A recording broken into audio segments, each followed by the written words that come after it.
मेरे प्रिय बच्चे, आज जिन दिव्य नेत्रों के लिए यह संदेश पहुंच रहा है, उनका भाग्य बदलने का प्रारंभ हो चला है।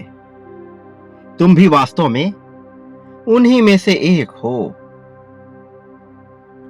और दिल से देखा जाए तो तुम उन सबसे भी अलग हो, बिल्कुल खास हो। तुम अब एक ऐसे जीवन को जीने वाले हो जिसे जीने का स्वप्न तुमने सदा से ही देखा था। वास्तव में तुमने जिस प्रकार के जीवन की कल्पना की थी, अब वह सत्य होने वाला है। तुमने सदा से ही खुशियों से भरे हुए जीवन की तलाश की है। तुम बेवजह के प्रपंच से दूर, बेवजह की बातों से दूर, सदैव मुद्दे की बात करने के आदी रहे हो।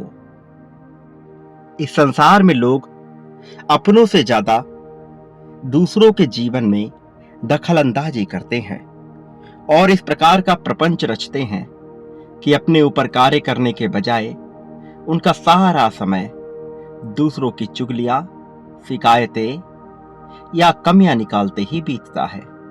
वो निर्णायक हो जाने की भूमिका में स्वयं को ले आते हैं और उन्हें ज्ञात भी नहीं होता कि ऐसा करके वह अपना ही नुकसान कर रहे होते हैं।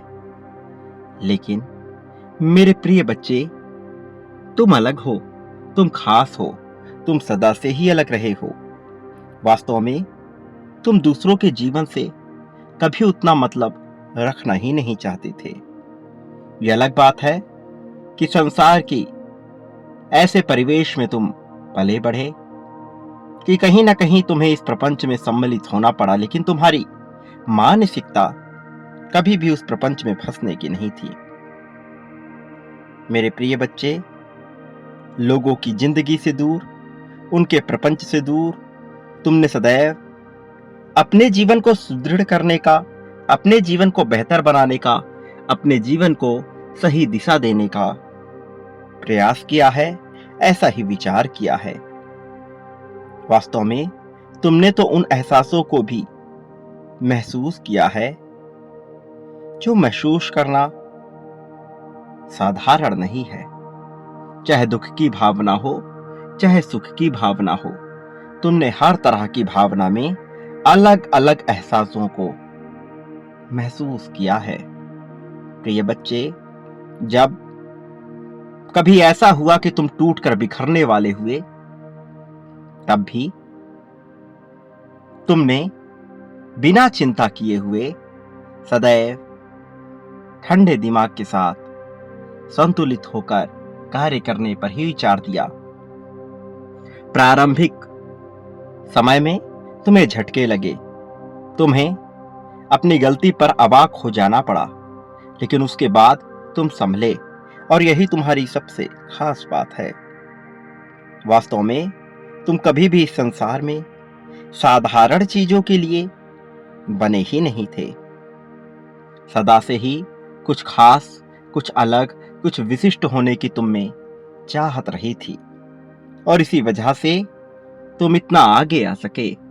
तुम जो कि विपत्तियों से लड़कर यहां तक पहुंचे हो, भले ही अभी तुम्हें अपने आप पर गर्व ना महसूस हो रहा हो, लेकिन तुमने जो कार्य किए हैं, वास्तव में यथोचित रूप से वह गर्व करने योग्य हैं। तुम तो हमेशा से ही विशिष्ट चीजों को प्राप्त करने के लिए ही निर्मित किए गए थे। फिर भला तुम सामान्य जीवन की कल्पना कर भी कैसे सकते थे? प्रिय बच्चे, ना तुम साधारण हो और ना तुम साधारण होने का विचार करते हो। तुम खास हो, विशिष्ट हो, अलग हो। साधारण लोगों के बीच होते हुए भी तुम में साधारण होने जैसा कुछ भी नहीं है, और यही तुम्हारी नियति है, यही निमित्त है, और यही प्रयोजन है जिसके लिए तुम्हारे साथ नियति ने अलग अलग घटनाओं की रचना रची है। तुम जब साधारण का विचार करोगे तो तुम्हारा मन तुम्हें झकझोरेगा। तुम्हारा मन तुम्हें ऐसी एहसास दिलाएगा कि तुम सामान्य नहीं हो। तुम्हें अलग होने की अनुभूति होगी, तुम्हें कुछ नयापन महसूस होगा, या तो तुम बहुत ही ज्यादा बोर हो जाओगे। और ऐसे घटनाक्रम में तुम यह समझ जाओगे कि तुम सही दिशा की ओर नहीं बढ़ रहे हो, तुम साधारण होने का विचार कर रहे हो, जबकि नियति ऐसा बिल्कुल भी नहीं चाहती है। वास्तव में यदि तुम्हें सामान्य चीजें दे दी भी जाए, तब भी तुम उससे संतुष्टि को प्राप्त नहीं कर सकोगे। सामान्य जीवन तुम्हें ऐसा प्रतीत होगा जैसे तुम्हारे हाथों से कुछ छूट रहा हो, जैसे कुछ तुम्हारे पास होने के बावजूद भी तुम्हारे मन में अधूरापन छाया हो, जैसे संसार की सभी खुशियां तुम्हारे सामने हैं, फिर भी तुम्हें लगे कि अभी कुछ बाकी रह गया है। और यह अधूरापन वास्तव में सदा से ही तुम्हारे साथ रहा है, क्योंकि तुम जिस जगह के लिए, जिस तरह के परिवेश के लिए, जिस तरह के परिवार के लिए और जिस तरह के समाज के लिए बने हो, वह तुम अभी तक देख नहीं पाए हो, उनके बीच अभी जा नहीं पाए हो। जिस गतिशीलता के साथ तुम्हारा जीवन आगे बढ़ना चाहिए, अभी हाल फिलहाल तुम उस गतिशीलता को प्राप्त ना कर सके हो, और इस वजह से तुम्हें बहुत ही ज्यादा अकेलापन खाए रहता है। प्रिय बच्चे, कई बार तुम्हें ऐसा लगता है कि सारा जीवन सामान्य होने के बावजूद भी कुछ छूट रहा है, कारण कि तुम जो हो जाने के लिए बने हुए हो वह तुम्हें अभी तक प्राप्त नहीं हुआ। यह अलग बात है कि तुम जिस परिवेश में जीते आए हो वहां तुम्हें इसका एहसास नहीं हो पा रहा, लेकिन तुम्हारा मन बार बार तुम्हें झकझोर रहा है, तुम्हारा मन तुम्हें कचोट रहा है कि कुछ ऐसा है जो पाना अभी शेष है। प्रिय बच्चे, तुम अपनी तुलना जिन लोगों से कर रहे हो, वास्तव में वह तुम्हारे पांवों के धूल बराबर भी नहीं है, क्योंकि तुम अभी तक अपनी गतिशीलता की ओर बढ़ ना सके हो, अपने गति को प्राप्त ना कर सके हो, अपने आवेग तक पहुंच ना सके हो। इसलिए यहाँ पर सब कुछ तुम्हें धीमा और रुका हुआ प्रतीत हो रहा है। लेकिन जब जीवन तारतम्यता और सामंजस्य के साथ आगे नहीं बढ़ता है, तब मनुष्य का मन उसे कचोटता है। तुम इसी प्रकार की भावना से ओतप्रोत होकर इस समय जीवन जी रहे हो, और अभी जबकि तुम्हारे पास कुछ दिक्कतें हैं, कुछ समस्या है, तो यह चुनौतियां उतनी बड़ी नहीं जितना कि तुम्हारा मन उसे बना रहा है, कारण कि तुम अब तक उस जगह तक नहीं पहुंच पाए जहां तुम्हें अब पहुंच जाना चाहिए था। मन की गति बहुत तेज होती है और तुम्हारा मन उस गति तक पहुंच रहा है, लेकिन भौतिक रूप से तुम्हारा शरीर और तुम्हारा विचार अभी वहां पहुंच नहीं पा रहा, जिस वजह से तुम ऐसा कोई भी क्रिया कर नहीं पा रहे हो जो तुम्हारे कर्मों को उस ओर लेकर जाए जिस ओर नियति तुम्हें लेकर जाना चाहती है। तुम अभी उस पक्षी के समान हो जिसे यह बोध नहीं कि वह एक छोटा चूजा है अथवा एक बड़ा बाज है। तुम गरुड़ हो जाने की क्षमता रखते हो, लेकिन तुम गरुड़ हो नहीं पा रहे, कारण तुम अपने आप को एक चूजे से बढ़कर कुछ नहीं मान रहे, और स्वयं को कमजोर मानने की तुम्हारी इसी भावना के चलते तुम ना चाहते हुए भी कमजोर होते जा रहे हो, जबकि तुम्हारी वास्तविकता कमजोर होने की है ही नहीं। मेरे प्रिय बच्चे, तुम सूर्य के उस किरण के समान हो जो अपने साथ साथ समस्त जगत को प्रकाशित करने की क्षमता रखता है। तुम ऐसे ही एक मनुष्य हो जो यह क्षमता निश्चित तौर पर रखता है कि वह सब कुछ प्रकाशित कर सके, बजाय इसके कि वह कुछ भी तबाह करे। लेकिन तुम ऐसा कर नहीं पा रहे, क्योंकि तुम्हारी नियति अभी तुमसे जो चाहती है तुम उस तरफ कदम नहीं बढ़ा पा रहे, और सामंजस्य होने का यह अभाव तुम्हें बहुत ही बुरी तरह से प्रभावित कर रहा है। मेरे प्रिय बच्चे, तुम्हें मेरी बातों को बहुत ध्यानपूर्वक सुनना होगा, अन्यथा की स्थिति में तुम यह नहीं समझ पाओगे कि ईश्वर तुमसे क्या चाहता है। मेरे प्रिय बच्चे, तुम उस किरण के समान हो जो सब कुछ प्रकाशित करने की क्षमता रखता है, लेकिन अंधकार में जब किरण अपना महत्व भूल जाता है तो इसका यह अर्थ नहीं कि वह प्रकाशित नहीं कर सकता। वह सदैव प्रकाशित करने की क्षमता रखता ही है, चाहे नियति उसे किसी भी ओर क्यों ना लेकर जाए। मेरे प्रिय बच्चे, जिस प्रकार से सूर्य अपनी रोशनी से चंद्रमा को प्रकाशित कर देता है और फिर चंद्रमा की रोशनी से पूरी रात चांदनी युक्त तो होती है, लेकिन होता तो वह सूर्य का ही प्रकाश है। इसी तरह से भले ही तुम्हारे जीवन पे घना अंधेरा क्यों ना छा जाए, लेकिन तब भी तुम प्रकाशित करते रहोगे, तब भी तुम्हारी ज्योति, तुम्हारी किरण कमजोर नहीं पड़ेगी। प्रिय बच्चे, कोई तुम पर कितना भी ग्रहण डालने का कितना ही प्रयास क्यों ना कर ले, लेकिन वह प्रभावहीन हो जाएगा। तुम्हारी ऐसी नियति है कि तुम्हारे सामने कोई टिक ना सकेगा। विडंबना तो केवल यही है कि तुम अभी तक अपनी मौलिकता से परिचित ना हो सके हो, लेकिन एक चीज जिससे तुम्हारा साक्षात्कार हो चुका है वह है किसी फरिश्ते से तुम्हारा मिलन।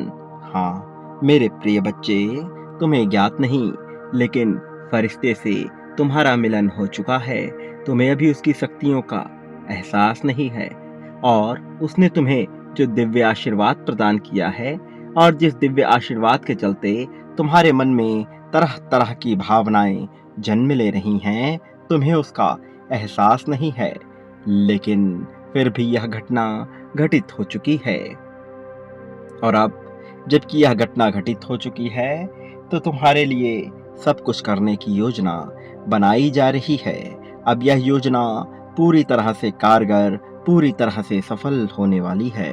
मेरे प्रिय बच्चे, कभी भी अपने आप को कमजोर बिल्कुल नहीं मानना, क्योंकि जब जब तुम अपने आप को कमजोर मानते हो तब तब तुम मेरे फैसलों पर संदेह व्यक्त करते हो। तुम नहीं समझ पा रहे हो, लेकिन तुम्हें क्या कार्य करना है यह बड़ा ही साधारण और आसान है। मेरे प्रिय बच्चे, यह सरल है, लेकिन सरलता को जटिलता में तुम बेवजह ही बदल रहे हो। तुम्हें किसी भी चीज को बेबुनियादी रूप से जटिल नहीं करना चाहिए। मेरे प्रिय बच्चे, मैंने तुम्हें साहस प्रदान किया है, लेकिन तुम अपने ऊपर संदेह करके अपने ही साहस को कमजोर कर रहे हो, और तुम जो कि साहसी होने के लिए ही बने हो, बावजूद इसके तुम साहसी नहीं हो पा रहे हो। तुम्हें जरा विचार करना होगा, शांति से बैठकर अपने जीवन के बारे में सोचना होगा, सही फैसले लेने होंगे तुम्हें, अन्यथा पछतावे की स्थिति आ सकती है, और तुम जैसे मनुष्य को कभी पछतावे की स्थिति का सामना करना पड़े, मैं ऐसा बिल्कुल भी नहीं चाहता हूँ। मेरे बच्चे, तुम न केवल स्वयं को ही बल्कि दूसरों को भी पूरी तरह से प्रभावित करके उन पर अपनी छाप छोड़ सकते हो। प्रिय बच्चे, तुम्हारा ऑरा इतना प्रभावशाली, इतना शक्तिशाली होने वाला है जिसकी तुम कल्पना भी नहीं कर सकते, और इसी के जरिए तुम अपने उद्देश्यों को प्राप्त करके अपने लक्ष्य तक पहुंच जाओगे। वह दिन दूर नहीं जब तुम्हारे लिए बड़ी से बड़ी घटनाएं घटेंगी, ऐसी घटनाएं जो तुम्हें तुम्हारे पक्ष में कार्य कराने को, इस पर्यावरण को, इस नियति को भी मजबूर कर देगी। मेरे प्रिय बच्चे, प्रकृति तुम्हारे लिए वास्तव में कार्य करना चाहती है, कोई भी तुम्हारे विरोध में नहीं है। केवल तुम्हारा यह मन है जो तुम्हारा विरोध कर रहा है, यह बार बार तुम्हें डरा रहा है, तुम्हारे मन में बेवजह के संदेह उत्पन्न कर रहा है, ये बार बार तुम्हें बेबुनियादी रूप से बेतुकी बातों से डराने का प्रयास कर रहा है, जबकि इसका प्रयास तुम्हें स्वयं ही विफल करना है। इसके प्रयास में जरा भी सच्चाई नहीं है, इसका प्रयास किसी कार्य का नहीं है। प्रिय बच्चे, जरा गौर फरमाओ कि पिछले कुछ समय में तुम्हारे जीवन में क्या घटना घटी है। तुम अपने आत्मविश्वास को बढ़ाने के लिए बहुत से कार्य कर रहे हो और मैं तुम्हें यह वचन देता हूँ कि तुम जल्द ही इसमें पूरी तरह से सफल भी हो जाओगे। यह जो कुछ घटित हो रहा है, इसके पीछे एक बहुत बड़ी योजना रची गई है। तुम्हें एक बहुत बड़ी जिम्मेदारी दी जाने वाली है और जब बड़ी जिम्मेदारी दी जाती है तो उसके साथ बहुत सारा ताकत भी प्रदान किया जाता है, बहुत सारा धन और ऐश्वर्य भी प्रदान किया जाता है, ताकि वह मनुष्य जो इसके योग्य होए वह इसे प्राप्त करके अपनी जिम्मेदारी को पूर्ण कर सके। और मुझे तुम पर पूर्ण विश्वास है कि तुम अपनी जिम्मेदारियों को आसानी से पूर्ण कर लोगे। तुम में वह क्षमता है, तुम में साहस है और तुम इस योग्य हो। मैं इस बात को मानता हूँ, मेरा इसमें पूर्ण विश्वास है। प्रिय बच्चे, तुमने अपने प्रेम जीवन में बहुत से उतार चढ़ाव देखे हैं। अपने कार्य क्षेत्र में तुम्हें कई बार निराशा का सामना करना पड़ा है और तुम्हारे अपने ही लोगों ने तुम्हारे साथ झूठ बोला है, मिथ्या वचन किया है। मैं यह सब बात जानता हूँ, लेकिन मैं चाहता हूँ कि तुम इन सब से ऊपर उठो। इस तरह की बातों को विशेष महत्व न देकर अपने कौशल को बढ़ाने का प्रयत्न करो। तुम अपने कौशल को बढ़ाने के लिए जितना ज़्यादा प्रयासशील होगे, उतना ज़्यादा तुम्हारे जीवन में बेहतरी के मौके आएंगे। तुम्हें ब्रह्मांड द्वारा आज यह जो संदेश प्रदान किया जा रहा है, इसके पीछे बहुत ही खास उद्देश्य है। वास्तव में यह अलौकिक जगत से आया हुआ एक ऐसा संदेश है जिसमें दिव्य ऊर्जा कूट कूट कर भरी है। और जब जब तुम मेरी वाणी को सुन रहे हो, तुम्हारे भीतर दिव्य ऊर्जा प्रवेश कर रही है, तुम्हारे अंग अंग में समाहित होकर तुम्हारे लहू में मिलकर यह तुम्हें प्रेरणा प्रदान करेगी। और न केवल प्रेरणा, बल्कि तुम्हारी राह में आने वाली चुनौतियों को कम करने का प्रयास करेगी। और जब यह चुनौतियाँ पूर्ण रूप से समाप्त होने लगेंगी, तब तुम्हारी आंखों में एक चमक आएगी, तब तुम्हें प्रकाश ही प्रकाश दिखाई देगा। और ऐसा इसलिए होगा क्योंकि तब तुम्हारे जीवन से कई जन्मों के लिए दुख मिट जाएगा। प्रिय बच्चे, तुम जो कि बहुत ही अच्छे कर्मों को करते आए हो, फिर भी तुम्हें दुख का सामना करना पड़ा है, तो अब समय आ गया है इस दुख से उबरने का। अब समय आ गया है इससे पार पाने का। और जबकि तुम इससे पार पाने वाले हो, तो तुम्हें चिंता नहीं करनी चाहिए। मैं हर पल में तुम्हारे साथ रहूँगा, तुम्हारे जीवन में जीत को भेजता रहूँगा। प्रिय बच्चे, आने वाली 22 तारीख तुम्हारे लिए बहुत खास है। इस दिन कुछ ऐसा होगा जो तुमने सोचा भी नहीं होगा। धीरे धीरे जब तुम उस दिन के करीब जाओगे, तुम उस ताकत को महसूस कर पाओगे जो तुम्हें प्रदान की जाने वाली है, क्योंकि उस दिन तुम्हारे साथ बहुत ही अनोखी घटना घटेगी। एक ऐसी घटना जो अब तक बहुत पहले ही तुम्हारे साथ घट जानी चाहिए थी, किंतु किन्हीं कारणोंवश वह घटित नहीं हो रही थी। अब वह घटित होगी, और जब यह घटित होगी तो तुम अपने भीतर एक ऐसी ताजगी को महसूस कर पाओगे, एक ऐसी चंचलता को महसूस कर पाओगे जो तुमने अब तक महसूस ना किया होगा। लेकिन ये नएपन का एहसास होगा, ये तरक्की का, प्रगति का, जीत का एहसास होगा। तुम्हारा कल्याण कोई रोक नहीं सकता है। एक बात सदा याद रखना, तुम इस संसार में जो भी बांटते हो, जिस भी मात्रा में बांटते हो, वह अपने लिए प्राप्त करते हो। और उससे कई गुना ज़्यादा मात्रा में प्राप्त करते हो। मेरे प्रिय बच्चे, मेरे प्रति भी तुम जो बाँटते हो, वह कई गुना ज़्यादा तुम अपने लिए प्राप्त करते हो। फिर चाहे तुम प्रेम बाँटो, धन बाँटो, त्याग, समर्पण, द्वेष, ईर्ष्या, नफ़रत, अपनापन, सौहार्द, मित्रता, जो भी बाँटोगे, वह कई गुना होकर तुम्हारे पास लौट कर आएगा। अब चुनाव तुम्हें करना है कि तुम क्या बाँटना चाहते हो। तुम जो भी बाँटोगे, मैं उसे खुशी-खुशी स्वीकार करूँगा और कई गुना होकर बदले में वह तुम्हें प्राप्त होगा। तुम बाँटते हो, तुम्हें भले ही अभी यह ना दिखता हो, लेकिन आने वाले समय के लिए यह तुम्हारे कर्मों का लेखा-जोखा हो रहा है। निःसंदेह इसे बाँटते जाओ और ज़रा भी संदेह अपने मन में उत्पन्न ना होने दो। प्रिय बच्चे, एक बात सदा याद रखना, चाहे कोई तुम्हारा साथ दे अथवा ना दे, मैं हर हाल में तुम्हारे साथ रहूँगा। मेरे आने वाले संदेशों की प्रतीक्षा करना। मेरा आशीर्वाद हर हाल में तुम्हारे साथ है। मेरी शक्तियाँ हर हाल में तुम्हारे साथ हैं। सदा सुखी रहो, तुम्हारा कल्याण होगा।